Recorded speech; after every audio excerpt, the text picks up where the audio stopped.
This is the Global News Podcast from the BBC World Service. I'm Janat Jalil, and at 14 hours GMT on Tuesday the 18th of December, these are our main stories. Manchester United have sacked their manager Jose Mourinho. We'll look at why and we'll hear the reaction from fans.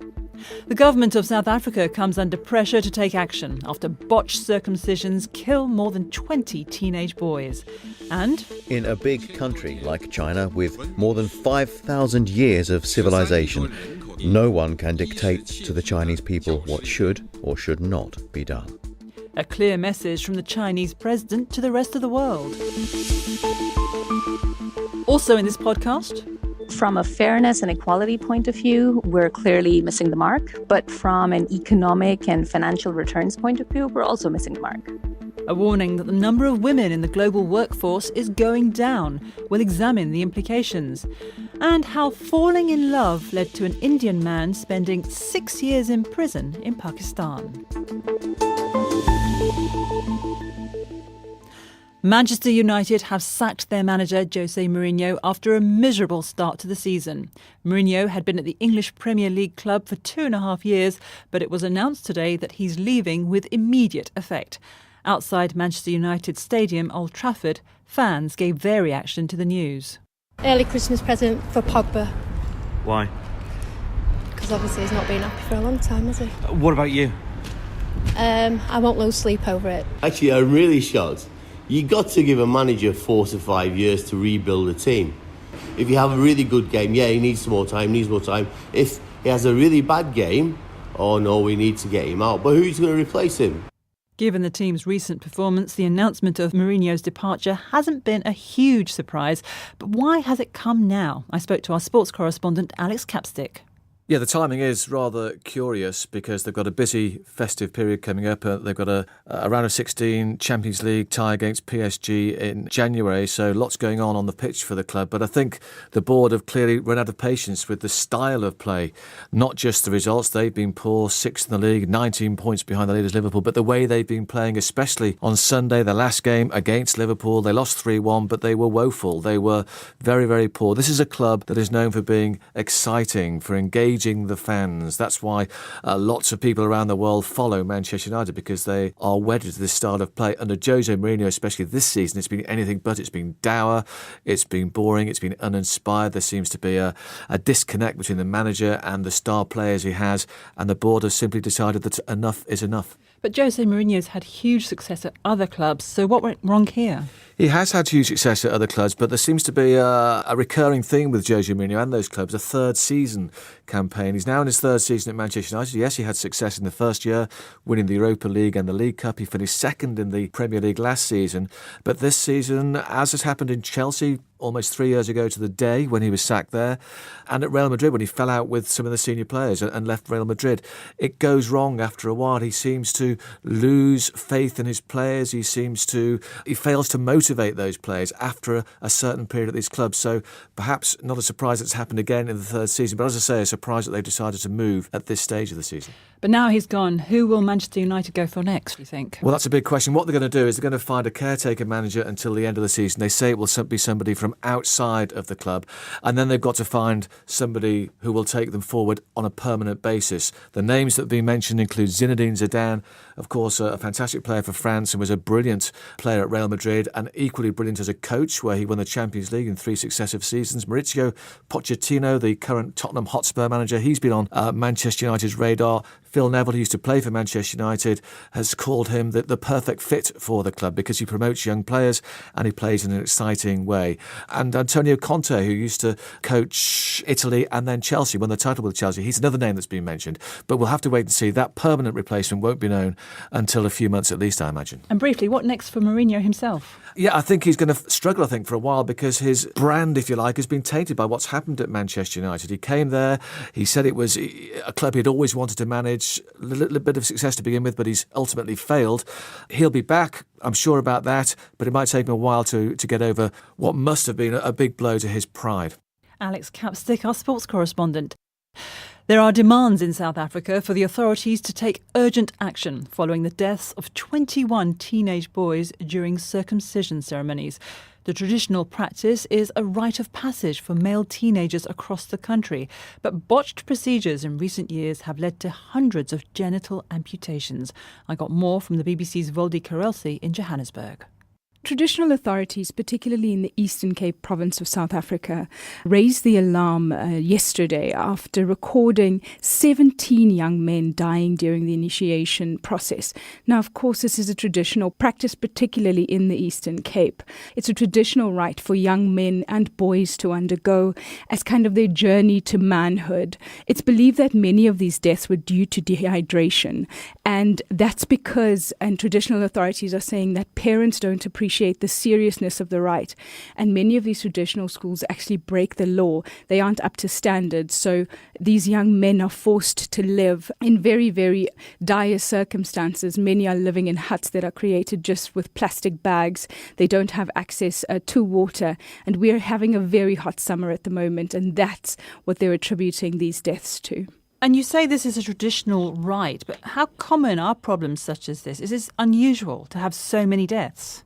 Every year there are deaths reported, and last year this time, in fact, the government was celebrating that they had the lowest number of recorded deaths. They only had 17 for the entire country, and we're only halfway through the summer initiation season, and already that's due to rise, because now we're up to 17. It's 21 for the entire country. Why there's been such a spike, traditional authorities cannot say, but they are calling for a national disaster to be declared so that they have access to funds so that they can actually go and assist some of these traditional initiation schools, but also track down the traditional healers that are carrying out these circumcisions. Now, you must remember only 3 people have been arrested this season, and traditional authorities are saying they're very, very disappointed in that number. What they would like is for the police to have a special assigned unit that would go to the various initiation schools that might be practicing illegal circumcisions, as well as following up with parents who might be forcing their boys to undergo initiation rites when they aren't ready or aren't old enough. South Africa has a law that actually governs this called the Customary Male Initiation Practice Act, and they'd like the police to enforce that law. Voldi Karelsi speaking to me from our Johannesburg bureau. In Yemen, after a shaky start and a few sporadic clashes between Houthi rebels and pro-government forces, the ceasefire in the Red Sea port of Hodeidah appeared to be holding as we recorded this podcast. The truce, which was agreed last week, is crucial to prevent famine in the country. According to the UN, more than a third of Yemen's population is at imminent risk. BBC Arabic's Nawal Al-Maghafi told us more about why Hodeidah matters so much. Hodeidah is the core of the problem. It's home to Yemen's most important port, the busiest port, which sees 90% of imports of food, fuel and aid. And so not only is the blockade stopping most of that from coming in, but whatever does make it in, it's so difficult to distribute because of the fighting surrounding that port. So if the ceasefire holds and both parties to the conflict implement what was agreed upon in Sweden, that would mean the blockade will be lifted, all this food and fuel and aid will be coming in more swiftly. There's just so much desperation on the ground. There's so much that hangs on this. Literally millions and millions of lives will wither away if this ceasefire doesn't hold. So every day that the ceasefire holds is one day of recovery for the country. But if it breaks down, it won't be long before we see what the UN says is, the world's worst famine that we've seen in our lifetime. Nawal Al-Maghafi from BBC Arabic. So let's hear more about the impact the conflict is having across Yemen. Elizabeth Palmer, a CBS reporter, has been visiting a clinic in Hajjaj in the northwest of the country where children are being treated for malnutrition. Assam is 2, and so malnourished he weighs half what he should. Nurse Makia Ahmed Mehdi tries to feed him nutrition-packed paste, but he doesn't want it. Why would he refuse food? He wants to vomit. It's like he can't keep it down. Assam's muscles are so wasted, Makia tells me, he can no longer walk. There are 25 malnourished children and their mothers in the Aslam clinic, but many more never make it to this small outpost of mercy in Yemen's rugged northwest. This is dryland farming country, but venture off the main road and you'll spot clusters of makeshift tents everywhere. At least 15,000 people have fled here after fighting and Saudi airstrikes destroyed their homes and their lives. Nurse Makia introduced us to the people of Al Ghura camp, who crowded round to show us their desperation. They're so short of food, they're eating leaves. They're cooking these to eat them? From trees. Yes, they say, even though it gives the children diarrhea. And they want to know, why isn't more help coming? The fact is, aid agencies are trying to scale up, but they're facing huge obstacles. Meanwhile, the need grows more acute every day. Nurse Makia told me, I can offer my compassion, but they need a whole lot more than that. Elizabeth Palmer, a CBS reporter on the plight of civilians in Yemen. Protesters have taken to the streets of Budapest for the 6th consecutive day against Viktor Orban's Fidesz government. The focus of these latest demonstrations has been the headquarters of Hungarian state television, which the demonstrators accuse of being a Fidesz mouthpiece. Our correspondent Nick Thorpe was amongst the crowd. What marks these protests apart from other demonstrations against the Fidesz government over the years is the simplicity of the main issue at stake. This is less about abstract issues like human rights and justice and more about overtime, how many hours ordinary Hungarians will have to work in the coming years and if and when they will ever be paid for their labours. It's also about emigration, because the reason that the government pushed through this new overtime law is the shortage of labour in Hungary. So many young and skilled Hungarians have gone abroad in search of better opportunities. There's also, from the shouts of the crowd here, it's also about corruption. The crowds here allege that the government and those close to it are effectively stealing from the people. It's also about the state television and government control of the media. Main problem in one word is the autocracy itself.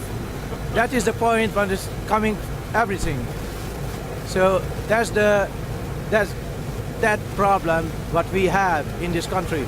You know, when I was 18, it was in 1990, we decided something else at that time. We didn't want the system like this now.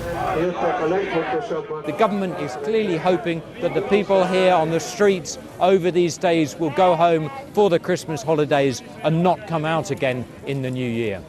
That report from Budapest was by Nick Thorpe. Still to come in this podcast. In the new young generation, we can see, they have love to the football a lot. Why people actually love football here is because it's like the most popular sport in the Middle East. Yeah. We like football. Okay, we can't live without football. Residents of Qatar tell us about their passion for the beautiful game as the Gulf state prepares to host the World Cup final in 4 years' time. No one can tell China what to do. That was President Xi Jinping's key message in a speech marking 40 years since the opening up of the country's economy. The policy has lifted millions of people out of poverty and transformed China into a global powerhouse. Mr. Xi vowed to press ahead with further economic reforms, but also made it clear that Beijing would not deviate from the one-party system. In a big country like China, with more than 5,000 years of civilization and a population of more than 1.3 billion people, to push ahead with reform and development, there are no textbooks which can be regarded as unbreakable golden rules, and no one can dictate to the Chinese people what should or should not be done. Our Asia-Pacific regional editor, Michael Bristow, told me more. This has been a long-standing claim by China. It obviously knows that as it gets richer, it gets more powerful, it builds up its military. People are going to get a bit nervous about where it will all end up. So China has continually tried to reassure the world, and Xi Jinping did just that. But you could construct an argument to say the opposite is happening. We see China building up its military forces in the South China Sea, becoming increasingly assertive in the East China Sea. There have been concerns expressed about the money China is lavishing on the rest of the world, getting people, it's claimed, into debt, or getting countries into debt, which then they feel beholden to China. So certainly there were worries that whatever Xi Jinping says, actually China is repeating exactly what all great powers do when they rise. They seek to change the world according to how they see it. And recently there's been talk about the Chinese economy starting to slow down, but it is worth remembering how remarkable China's transformation has been in the past 40 years, how far it's come. I struggle to find the words to describe that transformation, because there has been, in the history of the world, no transformation of comparable size and scope. You've got to remember, in 1978, China was a place of steam engines, of bicycles, of cash. Now it's moving towards a cashless economy. There are cars, they've got a high-speed rail network. Beijing in 1978 was a medieval city. I don't mean that in a pejorative sense. It was literally a city built by the Ming and the Qing dynasties. Now it's tower blocks, one of the most modern cities in the world. It's difficult to describe that transformation. Just to give you one statistic, a Chinese newspaper compared the GDPs of 1978 and now, and they concluded that China had grown by 80 times in that 40 years, an amazing figure. Amazing indeed. Michael Bristow, our Asia-Pacific regional editor. The number of women in the global workforce has been falling. This is partly due to automation, which has been adopted in many places where women tend to work. And in industries of the future, it appears that women are poorly represented. Those are just some of the discouraging findings of research by the World Economic Forum. Dan Damon, my colleague, found out more from Sadia Zahidi, the head of education, gender and work at the WEF. We have started to see this tapering off in the acceleration towards equality in the last few years. And so this year, it's become very clear that, sure, there's a little bit of progress on a few indicators, a little bit of a decline on other indicators. But by and large, what we're seeing is a stalling of the progress that had been happening over the last decade or so. And in some areas, you can explain that. For example, the number of women in the workforce, that seems to be affected and so falling because automation is affecting the jobs that they do rather more than the jobs that men do. Yeah. I mean, when it comes to technological change, there's actually two things going on. One is this aspect that automation is basically displacing not just blue-collar male workers, but it's actually displacing a lot of women in low and medium-skilled roles. The second aspect is the roles that are growing in the future. So, people who are doing AI and machine learning, people who are dealing with big data and starting to put it to really interesting uses, women tend to be the minority going into those roles. And so both when it comes to growing roles and declining roles, there are these very negative trends when it comes to gender equality. And that might mean that in the future, we're looking at a widening of the gender gap, not just a slowing towards progress. And how do you explain that? Because it's obvious. There's so much evidence that women are just as good at those technical, those mathematics or physics-based industries as anybody else. So how come they're losing out? It's a really interesting, surprising conundrum when it comes to how many women are coming out of universities.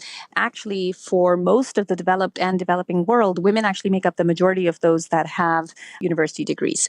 But then when you start looking at the natural sciences, the numbers are slightly lower for women. And then when you start looking at computer science and IT-related degrees, the numbers get much lower. It's approximately 30%, for example, right now in the United States. There's only 5 countries in the world where women are coming out in higher numbers than men with those degrees. There is no gap when it comes to their performance in these roles, but there seems to be something going on in terms of role models and the choices that are being made very early on. To me, what this suggests is it's just a waste. There's all this talent going to waste. Absolutely. This has been shown time and again that when it comes to sort of a macro level, economies that integrate all of their talent better tend to be more competitive, tend to be more productive, tend to have higher incomes. When it comes to a company level, the companies that have more women in leadership roles, that have better pay quality, those tend to also be the companies that perform better financially. And then finally, even at a team level, the teams that are more diverse, that are more gender equal, especially if they have to do complex problem solving, those teams tend to have the best assessment of risk. Those teams tend to be the most innovative. They tend to get this sort of diversity dividend back. So from a fairness and equality point of view, we're clearly missing the mark. But from an economic and financial returns point of view, we're also missing the mark. Sadia Zahidi, the head of education, gender and work at the World Economic Forum. We mentioned Jose Mourinho earlier, and going back to the subject of football, in 4 years' time, Qatar will host the World Cup final. The Gulf state has faced criticisms over its treatment of migrant workers, an international blockade by some of its neighbours, and allegations of corruption over its bid for the tournament. But despite this, Qatar is pressing on with its costly preparations. This will be the first World Cup to be staged in a conservative Islamic country and the first to be held during winter. So what will it look like and feel like? Our sports news correspondent Richard Conway has been taking a look. Most of the stadiums here are now under construction. 8 will be used in all over the course of the World Cup. When completed, the ambitious plans will form part of the country's efforts to diversify away from its vast natural gas reserves, the discovery and exploitation of which has made Qatar the richest nation on earth per capita. Well, I'm standing next to the centre circle in Lusail Stadium, and it's here that the opening game and the final of the World Cup will be staged. The floor is nothing but sand at the moment, but it will be lush green grass within a few years when this stadium is finished. It's going to seat around 80,000 people, and the pitch will be maintained at a temperature of 26 degrees. That's due to the air cooling technology that will keep the players happy and also spectators, because they will have their own air conditioning unit underneath their seat. But Qatar has been heavily criticised in recent years, though, over worker welfare and the kafala system, which denied many building World Cup infrastructure basic labour rights. Recent reforms and changes in attitude have been cautiously welcomed by international trade unions and human rights groups.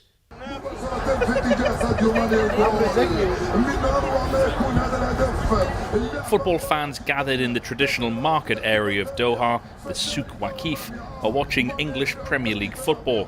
It's Liverpool versus Manchester United, but there's no alcohol in sight. Instead, these supporters are smoking shisha and drinking tea.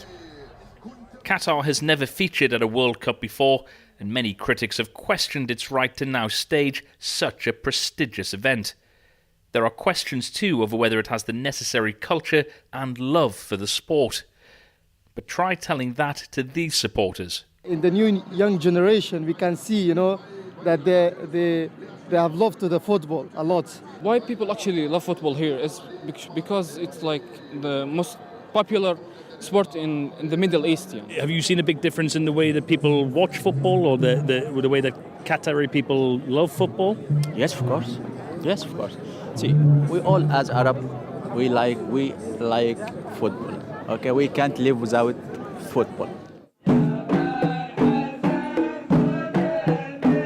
The tribal singing will be replaced for a month in 2022 by football chants. With exactly 4 years until the final, there are many questions over what this World Cup will be like, especially for fans far removed from Qatar's Islamic cultural norms. Alcohol will be sold, but it will be restricted to hotel bars and specific fan zones. And despite homosexuality being a crime, the hosts say everyone will be welcome, provided they respect what they call their progressive, conservative culture. Qatar, though, believes such fears are unfounded and have a self-belief that football can deliver a brighter future for all.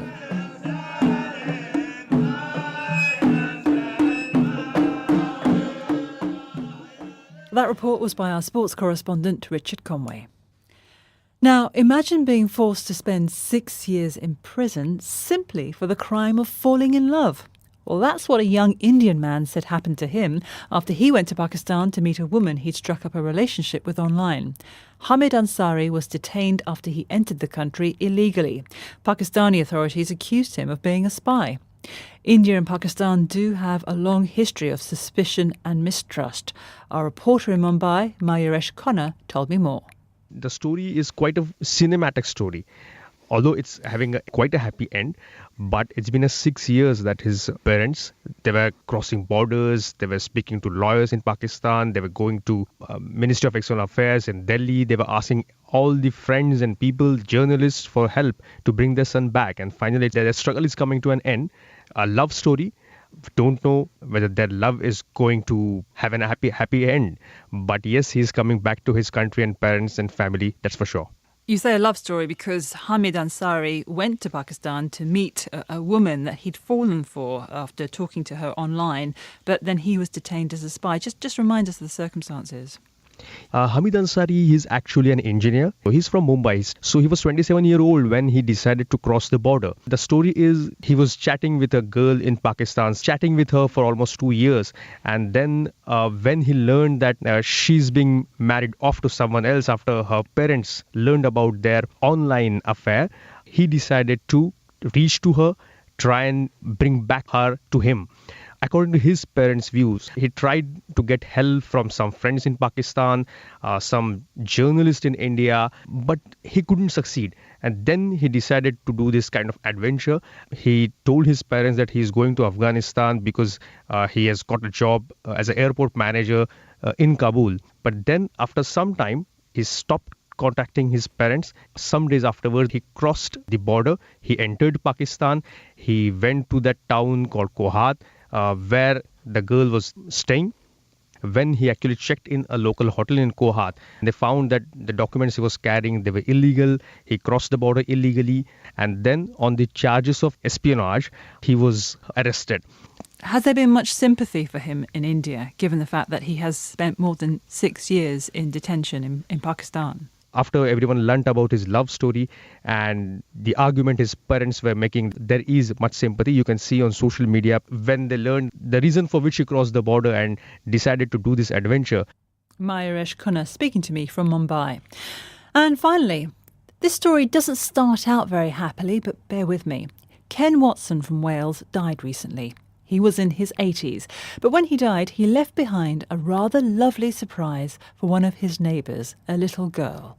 And Ken's daughter, Jenny, delivered this to the little girl's dad, Owen Williams. Here's Owen speaking to my colleague, Jackie Leonard.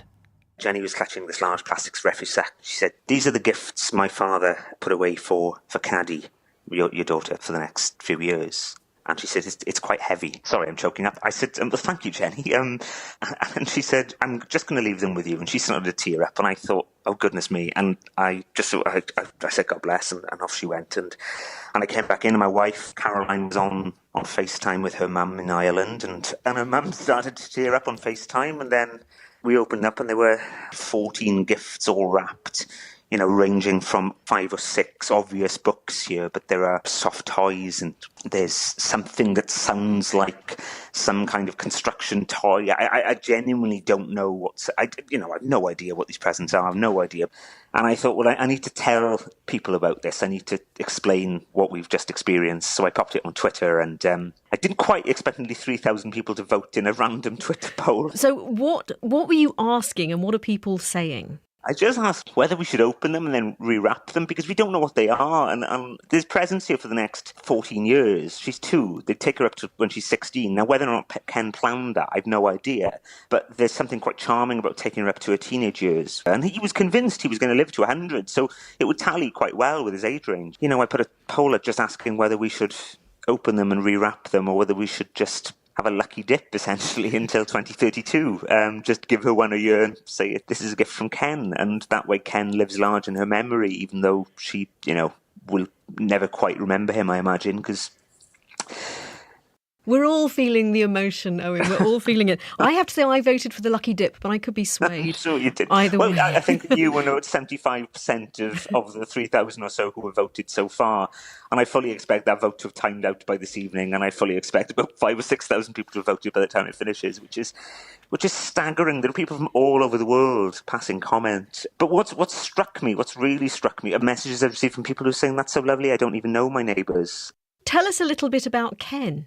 So Ken was a really interesting character. You know, he'd once been a salvage diver. He'd been a baker, had worked in the family bakery and baked his own wedding cake. He was just a real character. Put it this way, the first time I met him, this is the adventurous spirit. Not only was he doing a wing walk on a biplane this time last year, but he'd wanted to live to do his 100th, so he could do it again his 100th birthday. This is the character we were talking about. He'd given my daughter this large tiger, and we popped into the local toy shop and we spoke to the lady in the toy shop. We got talking and we saw one of these Elvises in the corner in the window, and I said, "Oh, my daughter has one of those." She, our neighbour brought her one, and she said, "Is it an elderly gentleman with glasses, lives up near Romley Park?" And I said, "Yeah." And she said, "Yeah, he's bought all of them. He bought all of them for every child in the street." Owen Williams speaking to my colleague Jackie Leonard about Ken Watson, his extremely generous neighbour. And that's all from us for now, but there will be an updated version of the Global News podcast later. If you want to comment on this edition or the topics covered in it, you can send us an email. The address is globalpodcast@bbc.co.uk. I'm Janat Jalil, and until next time, goodbye.